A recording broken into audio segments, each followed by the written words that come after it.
Good morning, my dear students.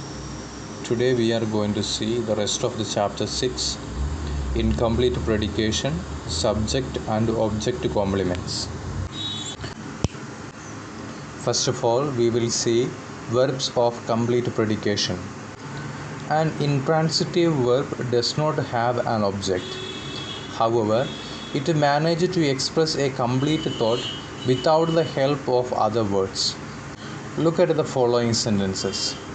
Fire burns, the wind blows, birds fly. Here, the intransitive verb burns, blows, and fly expresses a complete thought. Hence, they are called verb of complete predication. The verb itself gives us a complete thought or a meaning. That is the reason why it is called verb of complete predication. If the verb is a transitive verb, there won't be any verb of complete predication because it will have an object and an explanation about the object also will be there. But in case of an intransitive verb, here intransitive verb does not have an object.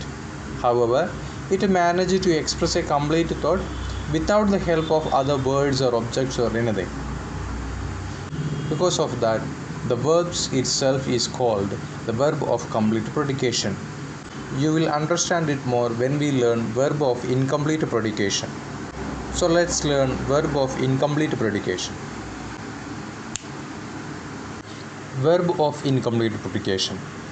Now study the following sentences. The girl seemed. The dog is.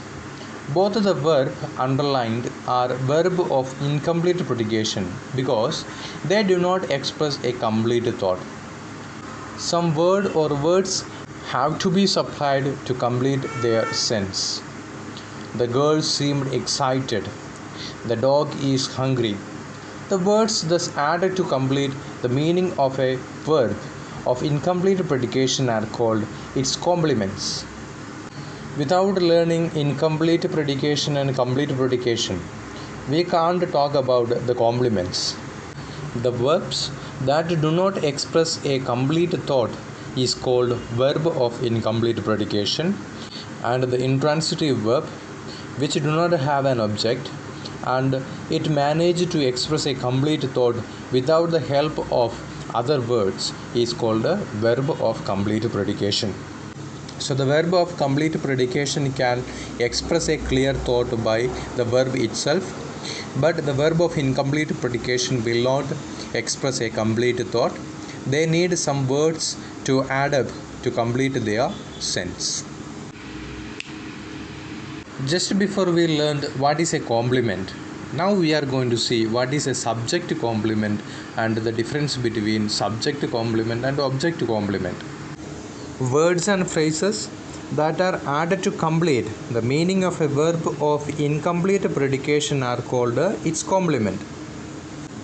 So, the complement of an intransitive verb always describes or say something about the subject and is therefore called subject complement. Alice is beautiful. Here, the complement beautiful says something about the subject Alice. So, it is a subject complement. She seemed upset. Here, the word upset is talking about the subject she. So, this is a subject complement. We learned that the words or phrases that are added to complete the meaning of a verb of incomplete predication are called its complement.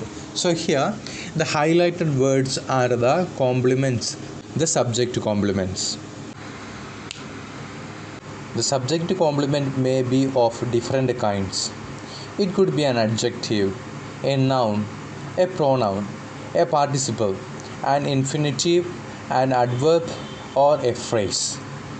Her brother is a good writer. Here, the writer noun is describing about the subject, her brother. So, this is a subject complement. The little girl looked upset. Upset, an adjective.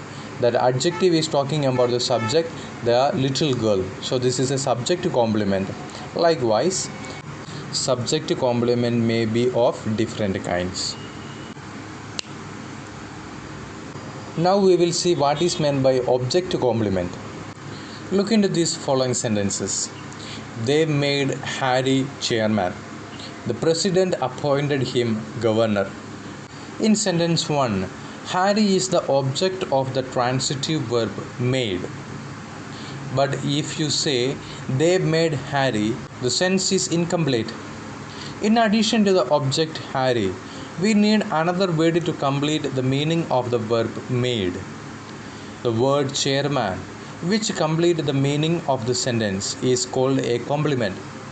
Since it says something about the object, it is called an object complement. One another example, the teacher appointed Nimmi the class monitor.